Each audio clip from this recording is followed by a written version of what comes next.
with Kung Fu Eddy. He will fight you to the death.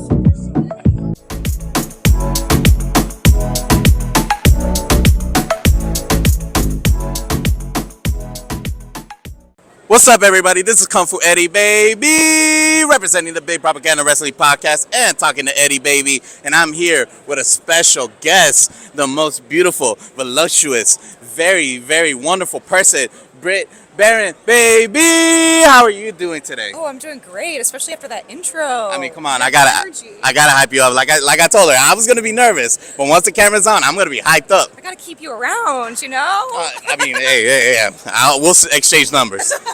Anyway, so obviously one of my podcasts is the Big Propaganda Wrestling Podcast, and you were in a special program that I love dearly, even though for me the mainstream media didn't really give much of a glow.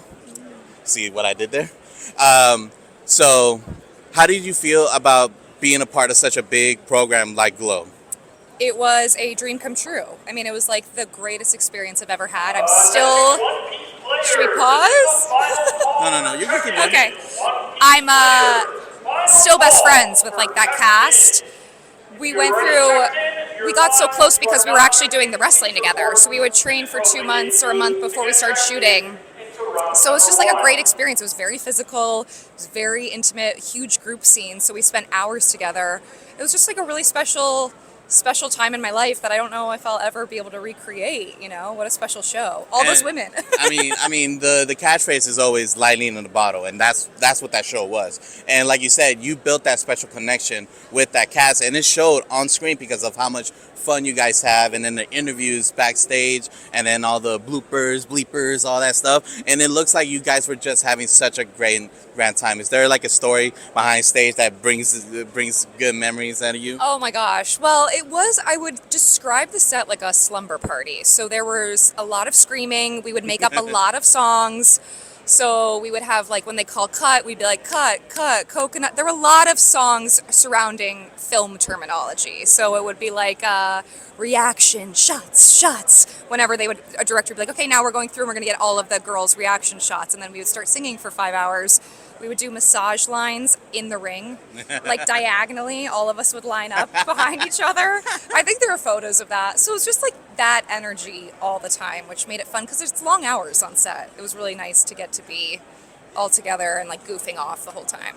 Awesome. And I think another reason why Glow was so successful, especially for us hardcore wrestling fans, is because you had wrestlers to help you out, like Chavo Guerrero Jr. and Awesome Khan. Mm-hmm. I mean, she was the well-felt queen. Yeah. So you not only did you have people backstage, but you also had in camera. Was it a lot of pressure for you, or you felt like really comfortable because, oh no, I'm gonna get this character right, I'm gonna get the culture right because of these guys?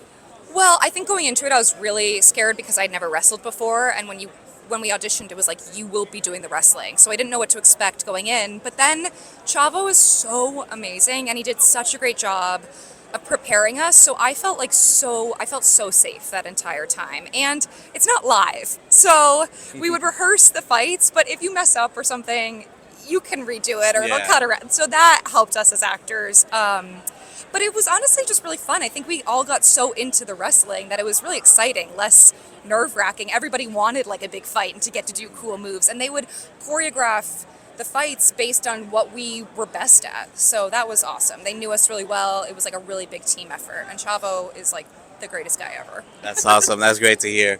And let's dive deeper on your character, Justine, because I feel like interviewing you right now, you're very bubbly, friendly, approaching. But Justine, like, she was just very like an outsider, an outcast, a punk rocker. Yeah. Was it hard to transition to those two different people, or do you feel like it was just easy because I feel like you probably had that in your youth back in the day? I think she's definitely more of a stretch than who I am naturally, but I have Justine in me. There's definitely like that part of me, especially as a teen, you know, the like, F you, I'm monotone, I'm over all this. And honestly, there were times the girls have such high energy, and when they're screaming for so long, there were times that I'm like, yeah, I'm down here. And so it felt like a kind of a natural place. I loved playing her. It was more of a stretch than like Tifa is for me. And I enjoyed playing Justine. Especially like the first season, knowing I had this big secret, and it was a really fun experience. Yeah. So speaking of Tifa, I mean, you're in a popular, legendary, iconic video game, Final Fantasy, and especially the remake, Final Fantasy VII. How was that? Amazing. I mean, it's a dream come true. I love playing this character. I love being a part of this IP. It's like such a massive game and means so much to people who grew up with it. I think going into remake, it was really scary because we didn't know how it was going to be received. Yeah. But I feel better now that everyone has like gotten to know our character, our voices with the characters, and I'm like I feel so overwhelmed by like the reception that we got, and so I'm really excited for Rebirth, and I can feel the excitement because I get the tweets Yes. and all that stuff. So yeah, I love being a part of this world. And that's the thing about like remakes and remastered, all that stuff, because a lot of the hardcore fans will say like, oh, that's not the same. They'll start typing on the internet, oh, I don't like that. It sounds weird. But again, like, you feel like that if you put that pressure on yourself, do you feel like that you could perfect this character if you put that pressure on it? Or you feel like, no, whatever is given to me, I know it's going to be rock and roll?